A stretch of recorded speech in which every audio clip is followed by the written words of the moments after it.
नमस्कार दोस्तों, स्वागत है आप सभी का एजी क्लासेस में। आज की क्लास शुरू करने से पहले हम आपको कुछ क्वेश्चन देते हैं।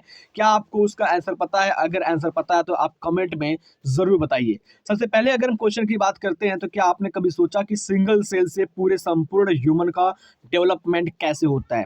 कैसे किसी एम्ब्रियो को न्यूट्रिशन मिलता है प्रेगनेंसी के दौरान? कैसे एम्ब्रियो का डेवलपमेंट होता है? तो इन सारी चीज़ों का अगर आपको आंसर पता है तो कमेंट में बताइए। अदरवाइज आप वीडियो के अंत तक बने रहिए, इन सारे क्वेश्चंस का आंसर आपको इस वीडियो के अंत तक मिल जाएगा।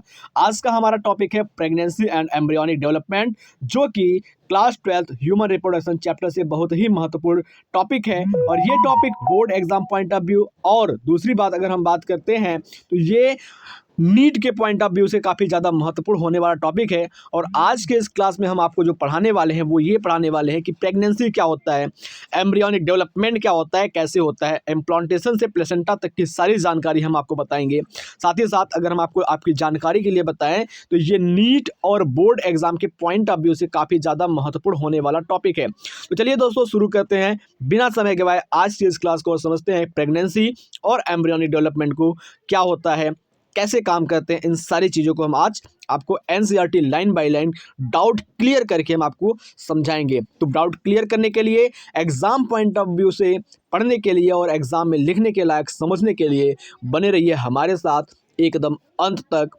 और एएसबी बायोलॉजी आपको भरोसा देता है कि सारी कॉन्सेप्ट आपकी क्लियर करके ही छोड़ेगा, क्योंकि नाम ही है कॉन्सेप्ट से क्लियरिटी तक। चलिए शुरू करते हैं। सबसे पहले बात करते हैं कि जब से हमने पिछले क्लास में देखा था कि इम्प्लांटेशन, तो इम्प्लांटेशन की अगर हम बात करते हैं, देखो यहाँ पर अगर हम बात करते हैं तो एक फीमेल रिप्रोडक्टिव सिस्टम में बना लेता हूँ छोटा सा। ये एक छोटा सा फीमेल रिप्रोडक्टिव सिस्टम हो गया। अब फीमेल रिप्रोडक्टिव सिस्टम में अगर हम बात करते हैं तो यहाँ पर ओवरी हो गया। ओवरी के बाद क्या हुआ, यहाँ पर एम्पुला हो गया। तो एम्पुला में क्या हुआ था, फर्टिलाइजेशन हुआ था। फर्टिलाइजेशन के बाद बना था जाइगोट, और इस जाइगोट में डिवीजन हुआ था। तो 2 सेल बना था, 4 सेल बना था, 8 सेल बना था, 16 सेल बना था, ठीक है, 16 सेल बना हुआ था, जिसकी सेल्स को हमने ब्लास्टोमियर सेल कहा था। और ये ब्लास्टोमियर सेल आगे चल कर के ब्लास्टोसिस्ट के निर्माण के दौरान 2 लेयर में डिवाइड हो गई थी। एक आउटर लेयर में डिवाइड हुआ था और दूसरा क्या था, इनर लेयर में डिवाइड हुआ था। देखो जो आउटर लेयर था उसको ट्रोफोब्लास्ट नाम दिया था और इनर लेयर को इनर सेल मास नाम दिया था। जो ट्रोफोब्लास्ट लेयर था वो आकर के इस एंडोमेट्रियम में क्या हुआ था, धंस गया था, और जिससे एम्ब्रियो की डेवलपमेंट स्टार्ट हो गई थी। तो आज हम पढ़ेंगे प्रेगनेंसी और एम्ब्रियोनिक डेवलपमेंट के बारे में। चलिए शुरू करते हैं। यहाँ पर देखते हैं कि आफ्टर इम्प्लांटेशन, यानी कि जो भ्रूण का रोपण होता है, यानी कि एम्ब्रियो यूटेरस के एंडोमेट्रियम वॉल से जब चिपक जाता है तो फिंगर लाइक प्रोजेक्शन अपीयर होता है, यानी कि उंगली के जैसी संरचना दिखाई देती है, जैसा कि नीचे आप फिगर में देख पा रहे हैं। तो यहाँ पर क्या हो रही है, ढेर सारी फिंगर लाइक स्ट्रक्चर क्या हो रही है, बनती हुई दिखाई दे रही है। इस तरीके से फिंगर लाइक स्ट्रक्चर क्या हो रही है, बनती हुई दिखाई दे रही है इम्प्लांटेशन के बाद। ठीक है, चलिए आगे चलते हैं, एनसीईआरटी की लाइन को समझते हैं कि क्या इसमें लिखा गया और क्या आपको समझना है इन सारी चीज़ों को। तो after implantation finger like projection appear on the trophoblast called chorionic villi, यानी कि जो ट्रोफोब्लास्ट लेयर थी ब्लास्टोसिस्ट की, वहाँ पर फिंगर लाइक स्ट्रक्चर बनते हैं जिसको कोरोनिक विलाई कहते हैं, which are surrounded by the uterine tissue and maternal blood, जो चारों तरफ से घिरा होता है यूटेरस के टिश्यू से और यूटेरस के अंदर उपस्थित ब्लड से। The chorionic villi and uterine tissue became interdigitate with each other and jointly form a structure and function unit between developing embryo, यानी कि fetus and maternal body called placenta। यानी कि अगर हम बात कर रहे हैं जो आपका ये होता है कोरोनिक विलाई होता है, कोरोनिक विलाई और जो आपका क्या होता है मैटरनल टिश्यू होता है, यानी कि एम्ब्रियो का जो टिश्यू होता है, उन दोनों के बीच में क्या होता है, इंटरडिजिटेट हो जाते हैं, यानी कि कनेक्ट हो जाते हैं। और कनेक्ट होने के बाद जो संरचना बनती है मैटरनल बॉडी और कोरोनिक विलाई के बीच में, वो डेवलपिंग एम्ब्रियो को न्यूट्रिशन प्रोवाइड करती हैं और उस स्ट्रक्चर को कहते हैं हम प्लेसेंटा। यानी कि अगर हम बात करते हैं, कोई पूछता है कि प्लेसेंटा क्या है, तो प्लेसेंटा आपको बताना है कि प्लेसेंटा क्या है। एक ऐसा स्ट्रक्चर है जो डेवलपिंग एम्ब्रियो को क्या करता है, न्यूट्रिशन प्रोवाइड करने का काम करता है। और ये बनता कैसे है, ये होता है कोरोनिक विलाई और यूटेराइन टिश्यू दोनों एक साथ जब मिल जाते हैं तो प्लेसेंटा का फॉर्मेशन हो जाता है। अब दूसरी बात अगर हम बात करते हैं तो प्लेसेंटा के फंक्शन नीचे लिखे गए हैं और प्लेसेंटा कैसे एक बेबी से जुड़ा होता है उसके बारे में भी नीचे बताया गया। देखिए, द प्लेसेंटा फैसिलिटेट यानी कि प्रोवाइड करता है सप्लाई ऑफ ऑक्सीजन का एंड न्यूट्रिएंट्स यानी कि पोषक तत्वों का टू द एम्ब्रियो को एंड आल्सो रिमूव करता है carbon dioxide and excretory wastage material produce by the embryo. यानी कि अगर हम बात करें जो प्लेसेंटा होता है वो एक एम्ब्रियो को न्यूट्रिशन देता है, ऑक्सीजन देता है और साथ ही साथ उसके बॉडी से बने वेस्ट प्रोडक्ट जो होते हैं जैसे कि यूरिया हो गया, कार्बन डाइऑक्साइड हो गया, ये सारी चीज़ों को क्या करता है, रिमूव करने का काम करता है। आगे बात करते हैं, the placenta is connect to the embryo through an umbilical cord. यानी कि जो प्लेसेंटा होती है वो एक एम्ब्रियो से अम्बिलिकल कॉर्ड के द्वारा कनेक्ट होती है। जैसे यहाँ पर आपको मैं दिखाऊं तो यहाँ पर आप संरचना देख सकते हैं, जस्ट एक सेकेंड। यहाँ पर देखिए ये आपकी प्लेसेंटा हो गई और इस प्लेसेंटा से अगर हम बात करते हैं तो यहाँ पर क्या हो गई, सॉरी, ये आपका फीटस हो गया और फीटस के बाद क्या हो गया, यहाँ पर प्लेसेंटा हो गया, प्लेसेंटल विलाई जिसको कहते हैं। ये दोनों आपस में कनेक्ट हैं इस तरीके से और इसको हम कहते हैं अम्बिलिकल कॉर्ड कहते हैं, यहाँ पर नाम देख सकते हैं। और जिसमें क्या होती है, ढेर सारी ब्लड वेसल्स होती हैं जो कि ऑक्सीजन, न्यूट्रिशन और गैसेस को ट्रांसपोर्टेशन करने में हेल्प करने का काम करती है। चलिए आगे की लाइंस को देखते हैं कि एनसीईआरटी में क्या बताया गया है। तो यहाँ पर समझने की बात है ये, यहाँ पर देखिए क्या लिखा हुआ है। यहाँ पर लिखा है the placenta is connect to the embryo through an umbilical cord which help to transport the substance and form the embryo. यानी कि अगर हम बात कर रहे हैं तो ये क्या करता है, अम्बिलिकल कॉर्ड ट्रांसपोर्ट करता है पदार्थों को और एम्ब्रियो को सही बनाए रखने में काम करता है। Placenta also act as endocrine tissue. यानी कि प्लेसेंटा जो होता है वो एक अंतःस्रावी ग्रंथि की तरह भी काम करता है जो कि प्रोड्यूस करता है बहुत सारे हार्मोन जैसे ह्यूमन कोरियोनिक गोनेडोट्रोपिक यानी कि HCG हार्मोन को प्रोड्यूस करता है। देखिए दोस्तों, अगर हम बात करते हैं तो HCG का फुल फॉर्म, HPL का फुल फॉर्म, ये आप बहुत जरूरी याद कर लीजिए क्योंकि बोर्ड एग्जाम में ये क्वेश्चन पूछा गया है कि right the full form of HCG HPL, ठीक है। और इसके अलावा FSH और LH नाम के जो हार्मोन्स होते हैं इन सारे के फुल फॉर्म आपको याद करना जरूरी है। आगे बात कर रहे हैं तो ये प्लेसेंटा क्या करता है, ह्यूमन प्लेसेंटल लैक्टोजन को स्रावित करता है, एस्ट्रोजन प्रोजेस्टेरॉन को भी सिक्रीट करता है, ठीक है, ETC। इसके अलावा बहुत सारे हार्मोन होते हैं जो सिक्रीट होते हैं प्लेसेंटा के द्वारा।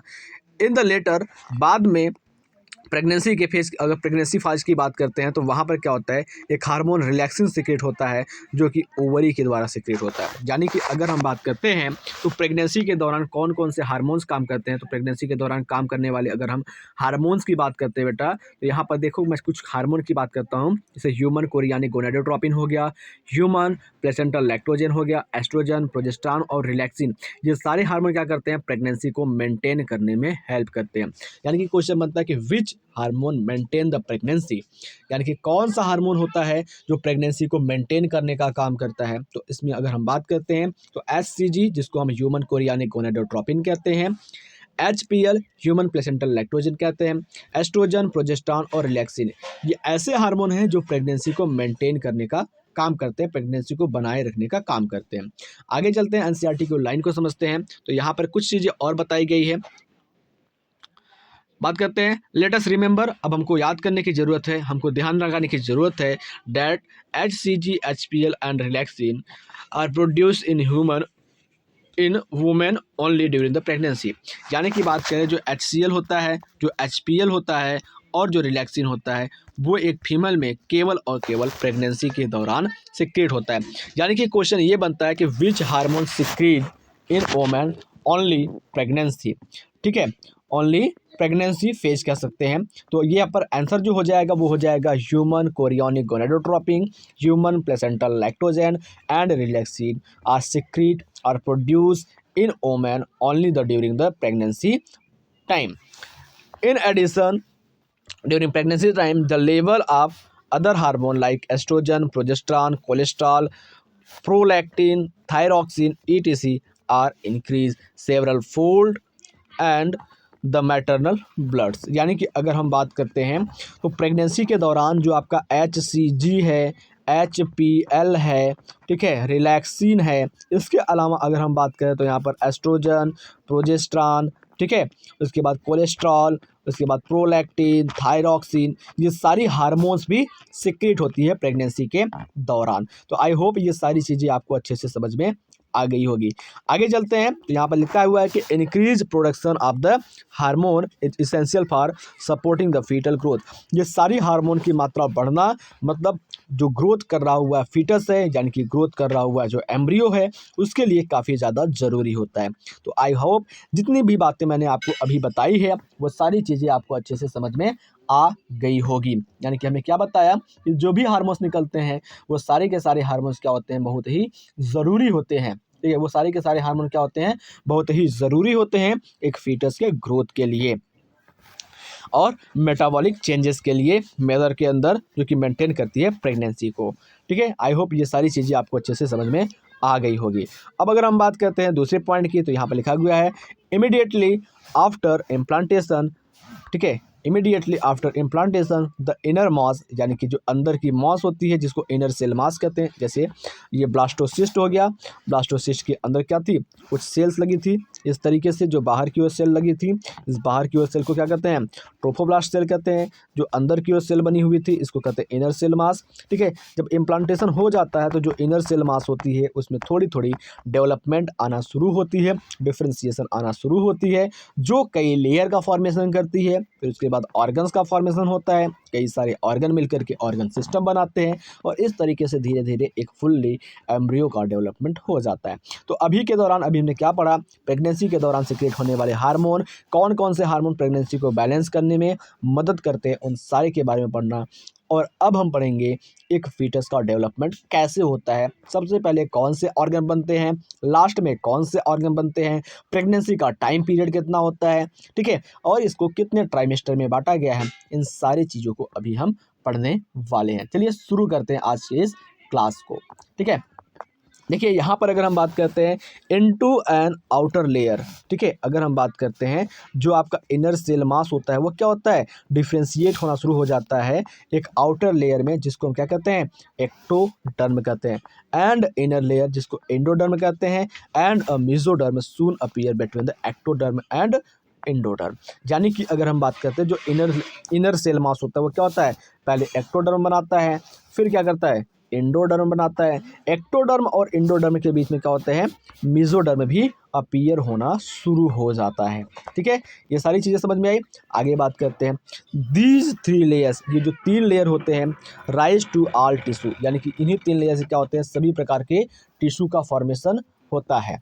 ठीक है, इन्हीं तीन लेयर से क्या होता है, सभी प्रकार के टिश्यू का फॉर्मेशन होता है। आगे बात करते हैं,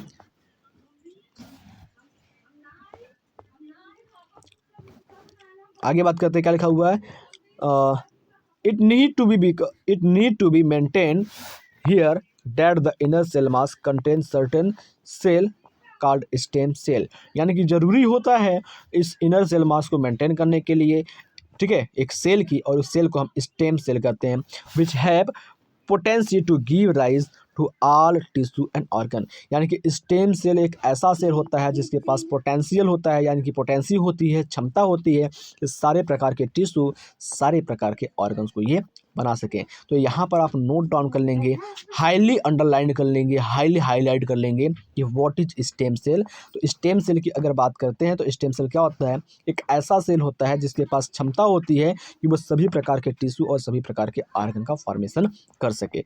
अब अगर हम बात करते हैं तो यहाँ पर क्वेश्चन दिया गया है कि what are the major feature of embryonic development at various month of pregnancy.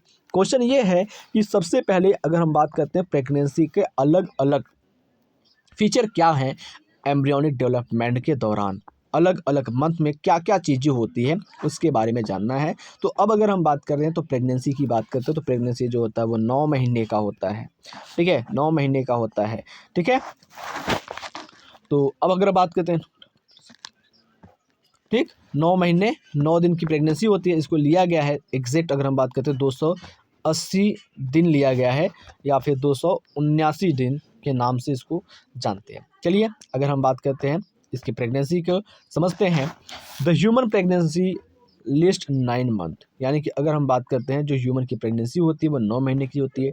Do you know for how many month pregnancy last in dog, elephant and cat. क्या आप जानते हैं कि एक कुतिया के अंदर, एक एलिफेंट के अंदर, कैट के अंदर जो प्रेगनेंसी होती है वो कितने टाइम की होती है? अगर आप जानते हैं तो इसका आंसर कमेंट बॉक्स में ज़रूर बताइए। Find out in human beings, यानी कि इंसानों की अगर बात करते हैं, after 1 month of pregnancy, pregnancy के 1 महीना में the embryo's heart form, pregnancy की जो 1 महीना होती है तो पहले महीने में क्या होता है, एम्ब्रियो का हर्ट बन जाता है। And first sign of growing fetus may be noticed by listening to the heart sound, यानी कि जब हम बात करते हैं तो पहले महीने की जो प्रेगनेंसी होती है वहाँ पर देखते हैं कि अगर प्रेगनेंसी हो गई है तो फीमेल्स को वोमिटिंग होती है, चक्कर आता है, तो डॉक्टर के साथ अगर चेकअप कराया जाता है तो वो डॉक्टर कहता है कि प्रेगनेंसी कंफर्म है। तो कैसे कंफर्म होती है? तो प्रेगनेंसी कंफर्म का मतलब ये है कि वो क्या करता है, जब स्टेथोस्कोप से सुनता है तो फीटस की हार्ट की साउंड सुनता है, यानी कि हार्ट बीट सुनता है, और फिर जाकर के वो बताता है कि हाँ प्रेगनेंसी है। यानी कि अगर हम बात करते हैं तो यहाँ पर क्या है, first sign of growing fetus may be noticed by a listening to the heart sound carefully through the stethoscope. Stethoscope के द्वारा साउंड जो होती है हार्ट की, अगर सावधानी पूर्वक सुना जाए तो यहाँ से कंफर्म हो जाता है कि प्रेगनेंसी है। By the end of second month, यानी कि सेकेंड मंथ की जो प्रेगनेंसी एंड हो जाती है, the fetus develops limb and digit, यानी कि जो सेकेंड मंथ की प्रेगनेंसी होती है, दूसरे महीने की जो प्रेगनेंसी होती है, उसके अंतिम में क्या होती है, जो फीटस होती है उसका लिम्ब डेवलप कर जाता है, उसके डिजिट्स बन जाते हैं। ठीक है। By the end of 12 week, यानी कि 3 महीना जिसको फर्स्ट ट्राइमेस्टर कहते हैं, अगर वो बीत जाता है तो most of the major organ system are formed, for example limb, external genitalia, organs are well developed. यानी कि अगर हम बात करें, प्रेगनेंसी को बांटा गया है 3 ट्राइमेस्टर में, यानी कि 9 महीना जो होता है उसको 3-3 महीने में बांटा गया, 3-3-3, फर्स्ट ट्राइमेस्टर, सेकेंड ट्राइमेस्टर और थर्ड ट्राइमेस्टर। फर्स्ट ट्राइमेस्टर में अभी हमने देखा कि फर्स्ट ट्राइमेस्टर के पहले महीने में हर्ट बन जाता है, जिसके साउंड सुन करके कंफर्म किया जाता है कि प्रेगनेंसी है। दूसरे महीने की अगर हम बात करते हैं तो लिम्ब और डिजिट बन जाते हैं। तीसरे महीने की बात करते हैं तो मेजर ऑर्गन जैसे कि एक्सटर्नल जेनिटेलिया बन जाते हैं, एक्सटर्नल जेनिटेलिया का डेवलपमेंट हो जाता है। उसके बाद अगर हम बात करते हैं जो सेकेंड ट्राइमेस्टर होता है, सेकेंड ट्राइमेस्टर में क्या होता है उसको देखते हैं। तो सेकेंड ट्राइमेस्टर की अगर हम बेटा बात करते हैं तो सेकेंड ट्राइमेस्टर में क्या होता है, यहाँ पर लिखा हुआ है कि the first movement of fetus and appearance of hair on the head are usually observed during the 5th month, यानी कि 5वां महीना, सेकेंड ट्राइमेस्टर की जो 5वां महीना होती है, 5वें महीने में होता है जो फीटस होता है वो थोड़ा थोड़ा मूवमेंट शुरू कर देता है, उसके शरीर पर छोटे छोटे बाल दिखाई देने लगते हैं, और जो उसका सिर होता है वहाँ पर बाल दिखाई देने लगते हैं। By the end of the 24 week, यानी कि सेकेंड ट्राइमेस्टर जब आपका बीत जाता है, टोटल आपका जो 6 महीना होता है वो बीत जाता है।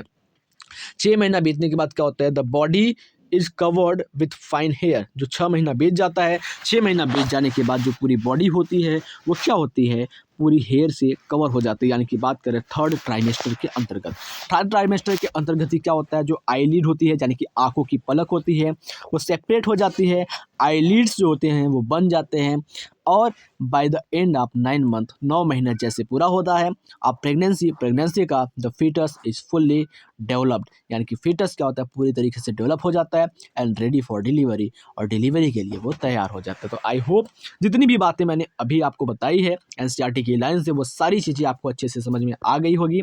तो मिलते हैं आपसे अगले क्लास में, और अगले क्लास में हम पढ़ेंगे पार्चुरेशन एंड लैक्टेशन, यानी कि बच्चा कैसे पैदा होता है और वो दूध कैसे पीता है, इसके बारे में। इससे पहले अगर हम बात करते हैं तो आपको एक क्वेश्चन देते हैं। क्वेश्चन ये है कि प्रेगनेंसी की 9 मंथ को कितने ट्राइमेस्टर में बांटा गया है, और किस ट्राइमेस्टर में एम्ब्रियो का कौन सा ऑर्गन डेवलप होता है, इसका आंसर आपको कमेंट बॉक्स में बताना है।